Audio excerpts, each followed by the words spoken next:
Takayuki and his obsession with Gen Hinata in the bathroom. Man, that's one peculiar dude. Then the glasses guy, who I still don't know the name of. That damn guy is watching from outside and spots Corey. Man, that friend of Ain's who's chatting with a cone. He pretends he noticed a dropped pencil case and runs off. He hides behind a pillar and watches her talking with the guy. He wonders if she's confronting them to get them to stop bothering accounting. But Cowie is saying she didn't interrupt anything. She gave him the perfect chance, and even then they blew it. Ain tells her to cut it out. She already apologized. She should stop pestering her. Cowie says that because of that, the guy is going to keep bugging her. Cohen says that besides the brat who interfered and ruined everything, Ain didn't even seem very interested in the offer. Curry is surprised and asks why she refused, to which Cohen says he wants to know that too, and they only made the offer because Corey gave them the information that her family was going to sell her to a behind-closed-doors bar. Woo, what a great bestie, huh? That E-girl's dangerous, man. The glasses guy is just listening as Corey says that since Ain is stuck in Class E, she thought it would be better if she worked that way. That's the only reason she tried so hard to find someone who could help her friend. Cohen says she's truly messed up, to which she replies, no way. She's just helping her friend get money since sooner or later she's going to need it. But the guy says she only manages to pull this off because she's using her relic on the girl. Curry says that's not the case. Even though her relic makes people more likely to agree with her, it's not like they lose free will. They also have the effect of making the person more upbeat.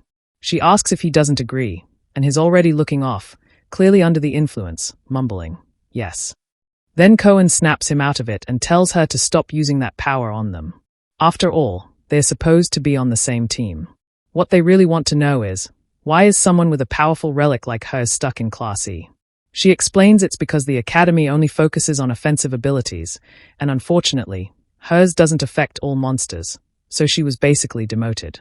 The guy asks if she's going to use the relic again, and she says, of course. But this time they better make sure she says yes. The guy replies that considering how out of control that other classmate is, she's about to ruin another person's life. Corey turns away and says, that's enough talk for now. He'll see her tomorrow. The glasses guy though, man, he just realized he hurt something he really shouldn't have. The problem is, how is he going to handle it? He can't go up against the Class CY guys. Worst case, it looks like someone from a higher class is coordinating Ka and all of this, and he'll get dragged into it. Obviously, he can't count on Takayuki to help him. Then he remembers Blitzcrank getting slammed into the wall. Man, maybe the chance was Hinata. He was the only one who might have a shot at stopping all of this.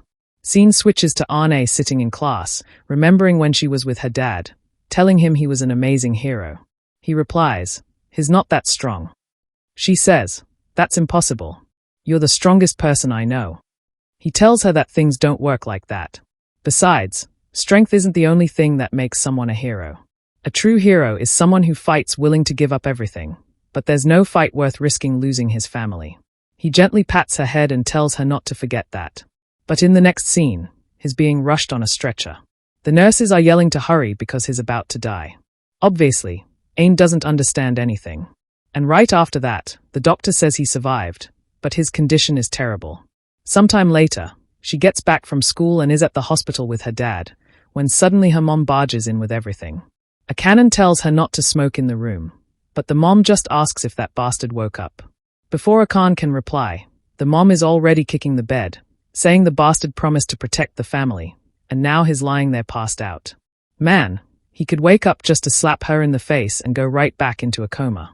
Ain tells her she can't say those things, but the mom insists that it's true. Because of that damn coma, they were drowning in debt. Things couldn't go on like that.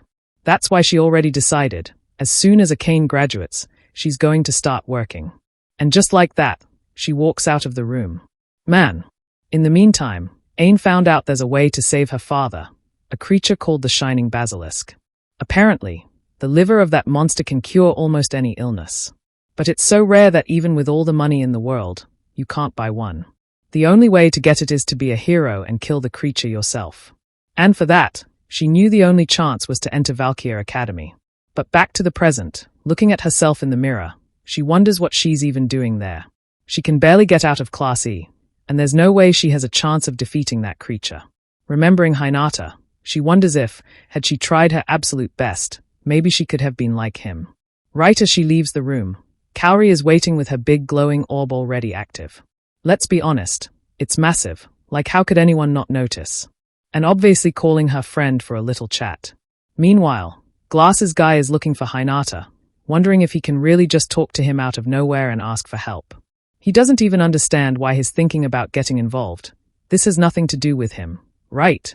When he's about to give up, Hinata appears and asks if he wants something. Notices Takayuki isn't with him, says that's unusual. Glasses Guy thinks this is his only chance to tell Hinata without getting too involved. Problem is, he doesn't have the guts. After all, everything he's done up to now has only made Hinata's life more and more miserable. Now that I think about it, this guy even smashed a chair into Hinata's head. Seriously, dude, you're not friend of the year. Hinata then turns and says if he has nothing to say, he's leaving. Glasses Guy just stands there silent. Man. But looking out the window, he sees Kaori taking the can away. Just by the look in her eyes, it's obvious she's under the effect of the relic. But so what if Ko used it? That's not his problem. He turns around, cursing, and starts running. Hinata just watches, saying nothing. In a warehouse at the academy, Kon and crew are gathered. The blonde one asks if what they've been waiting for is finally happening today. Kon answers, yeah, definitely. Koa apparently brought the girl herself. The guy says, perfect. Now it's guaranteed. He always trusts Kaori. She's the reason he's been profiting so much. Right then, the door opens. Kaori enters, holding her friend by the arm, saying she's glad and trusts her this much. Right in front of the guy, she apologizes for taking so long. He asks why she used the relic. She said she wouldn't. Kaori says that was the plan, but for some reason Aine wasn't seeing things clearly, so she gave her a little help. The redhead stands up and asks Ishijima if this really is the girl. She's way too young. She can't believe he's actually thinking about making that girl one of. Ishima stands up and says she's cute, even his type, but yeah, really young. He says he'll have his fun and pass her along to his friends. Considering how pretty she is, he's sure they'll all love her. Yeah, Japanese story in this subject. Huh? Man, 1 + 1 = 2. Kaori whispers in Aine's ear that she's finally going to earn a bit of that money she's been needing. Hypnotized, Aine replies that yes, she really needs to earn money for her dad. Ishima says that no matter how many times he sees the effect, that relic of Kaori's always surprises him. Kaori, all off kilter, says her relic isn't strong at all. It just gives the girl a little help.